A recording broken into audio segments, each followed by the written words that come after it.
I think when looking at the cost of a solution, it's very easy to just look at putting a player on a solution as being an additional cost. What our customers are realizing now is there's actually 3 return on investments that they've not been thinking about. One is, how do we provision and install that device? Normally that's sending an engineer either to site or having them bench test or upload the profile of that player. Secondly is, how do you update it? How do you keep it secure? How do you update the CMS app? How do you update the firmware? Again, there's no need for engineers to go to site with USB sticks in every single device. The third one is, what do you do when something goes wrong? Again, sending an engineer to site.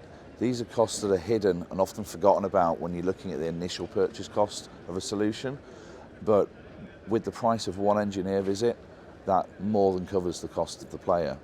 And again, it's our ethos. We come from a pay TV background. We send a box to someone's house. It's normally quite a low cost piece of hardware. As soon as an engineer has to be sent out, the margin in that deal has gone. We're pulling that through to AV, where engineering time is even more expensive.